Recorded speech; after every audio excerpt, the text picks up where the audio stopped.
No, I wanted Mac to come over to talk a little bit. I think it's super important. Most of my trips I go out on myself all the time. And not that I've hired a guide. Mac's a friend before a guide. But I am helping him kind of explore some spots on the lake for future clients and that stuff. But I thought it'd be cool to ask him, like, what you get if you hire a guide here. Like, a lot of times you get, or I know Brett told me he gets phone calls and it's like, what do I get if I get a guide? So why don't you answer that question? What do you get if you get a guide to come to Baker's? Besides guaranteed big fish. Guaranteed big fish, yeah.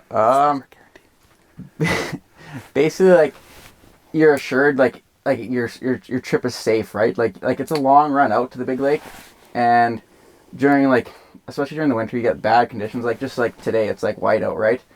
So I mean, like, sure, Clayton has a sled and GPS, but I mean, the average guy doesn't have a GPS mounted to his sled, right? So he'd be going white out trying to guess his way back. His tracks are covered, so it just takes that fear out of it. You know what I mean? And dark in the morning. Yeah, like when exactly. you head out in the morning. Yeah, and like that's the other thing. Like, this time of year, like January, December, even middle of February, like, you only have like 9 hours of light, right? So you're leaving in the dark, and you're coming back in the dark. So everything's in the dark. So you really need to rely on your GPS or like your guide to guide you back safe and sound, right? Slush is a bad one. Yeah, and slush is another big factor this time of year, like with all the snow, and it changes daily. And the best people to keep you informed on the slush conditions are the guides, like, because we're out there every single day. We know the conditions of the lake. We know where the hazardous areas are, so we can try to avoid those best we can. Not saying it always happens, because right, like you do run into slush. So typical day, they have a breakfast at like 7 o'clock, and you try to leave around 8ish. Yeah, like and that's the unique thing about Baker's, right? Like, you can come and either do it yourself, like basically everything independent, or you can come and get like the full, like, meals every day, lunch every day plan, and just like, it's basically like all inclusive resort, right? So you have both options there. But yeah, usually we leave around like 8:30ish, just kind of like when that sun's just starting to come up. Okay. And then when you get out there, you're helping them set up tents, drill holes, that kind of thing. Yeah, I'm. Oh, first you got to go right to the spot though, and not have to search and look for the spot, which is a good bonus. Yeah, it's just like, and that's the thing too to consider, right? It's like when I'm guiding, like, first off, like, I want to talk to my clients, see what they want to go for, if they want to go for numbers or big fish specifically, and kind of gauge like what their skill set is. And then I base that like where we're going off the weather, seeing if it, like, today it's like low light, so we're fishing shallower, right? High sun, bright days, like, we're gonna fish a little bit deeper off structure. Right. No, I've guided for like 18, 19 years already, so I know how much work goes into that and the behind the scenes that people don't always see, like just having all the gear ready, organized, and that, because you do have gear if somebody doesn't have stuff either. Yeah, right? We can supply stuff. Like we supply everything from tents to augers to rods, hooks, everything. So if a client comes up and he has you as a guide but doesn't have the proper gear, you have gear for him to use then. Yeah, exactly. Which is rods, reels, tackle, all the good stuff. So your bites are very few and far between sometimes for big fish, so you want to capitalize on that, right? Like, obviously bring up your own gear for sure and do your homework and your research ahead of time, but they have stuff available. So yeah, so you'll drill holes, help set up tents, and then once they start fishing, do you like help them land fish? Cut chum for them? And like that's the big thing too. It's like as soon as they start fishing, it's like I'm trying to teach them and talk them through it, because like lake trout's different, right? Because like as everyone's seen watching this video, like you're playing with those fish a lot. You're trying to get them to interact. It's not like walleye, like where you're just like raising your rod super slowly in shallow water, right? Like you have to be on the ball. And every day's different. Yeah, every day's different. Some days they chase, some days they sit on the bottom and don't want to do anything. Yeah, and like you saw earlier, like sometimes they just nip at it, just bump it, and like there's really not much you can do at those times. Like just adapt, right? Yeah. But having that guide there to help you through the process, right? Like when you only have 2, 3, 4 days to fish, you want to make the most out of that opportunity. Yeah, especially if you're coming from a long distance, right? Totally. Like, just make it worth it. Yeah. So you've seen in this video, we've caught a couple fish on set lines out there.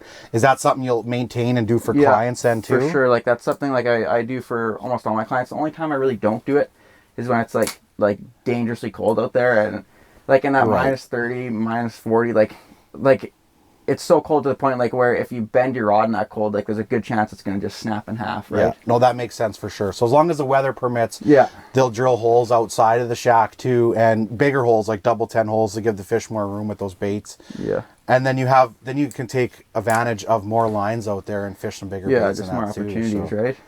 No, that's awesome. So, like we said, guaranteed big fish is what I'm hearing from all this. It's never a guarantee. Number one on the list. Yeah, whenever I say that, I kid. You can get lucky like I have right now. Literally, the first 2 days out here, we caught some big fish.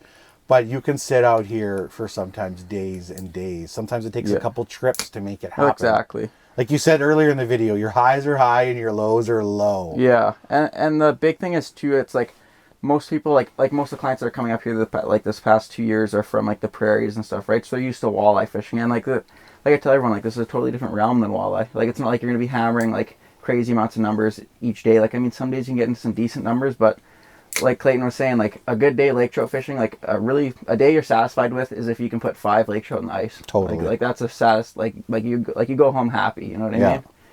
Yeah, five is a great number for like per person. So if you have five people out there and you can spread out a little bit, but sometimes when you have 2 people in one tent, 5 might be the number between the two tent or between that one tent. So. Yeah, and that's just it, right? It's like, I mean, like a good day for a guide day is like 20 fish, because that's like usually most of our guide days are for a group of 4, right? So if we can get 20 fish, like say even if one guy catches 10 or 12, whatever, like that's 20 fish for the group. Like it's about the group, it's not about the individual, unless it's like an individual person on the trip, right? Totally. It's such a giant lake too, and I know there's like 3 or 4 other groups you're fishing right now, and I don't see any of them. So you guys spread apart, like like, and that's the other thing too. It's like when you're choosing your spots, like you always choose. Like personally, I always choose like far away from everyone. Like I want my guests to feel like they're out in the middle of nowhere, like in the wilderness. You know what I mean? It's just not as satisfying if you're sledding all this way out and then you're surrounded by tents. You know what I mean? Yeah, but they do communicate amongst each other. Yeah. So if they notice there's like a hot bite going in a certain area, or maybe even more importantly, a certain depth, then clients can adjust. Because a lot of times this lake is all the same, I find, where it's like, if it's hot in one area, it's generally hot in another. If it's slow in one area, it's not like you're missing out on a certain bite, certain area. So not that it can't. Certain areas can go off at times and stuff. No, another question I have is, if they're coming up here, what should they bring for gear? Basically, like, I'd say the number one thing like I recommend you bring is like full face coverage, because like I see so much frostbite in the winter. How about gear wise in terms of fishing? Gear wise, like I mean, like basically like any like medium heavy rod like that has a good load to it is gonna get you where you need to go. So Mac's saying by load, further into the blank, not something with a fast tip like this, something that bends down into the blank more, because lake trout have a really, really vicious head shake, so you want something that absorbs the whole head shake. Yeah.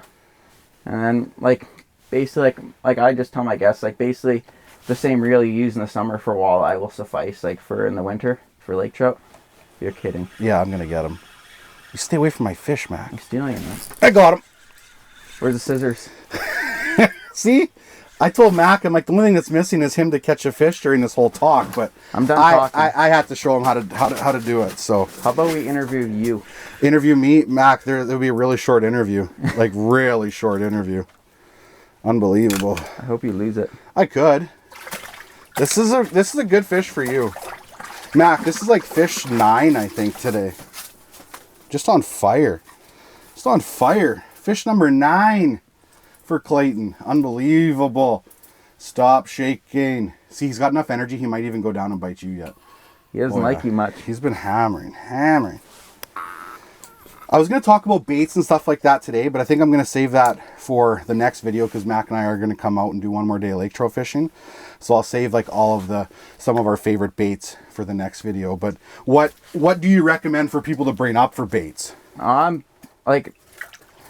I'd say my number one recommendation would be like some tube jigs, like whether like go from both sides, like both ends of the spectrum, like small and big. Like a lot of people come up with just 6-inch, and like you see a 6-inch tube like seals the deal with a lot of big fish. But I mean, you can sit there all day and jig that with no activity at all, right?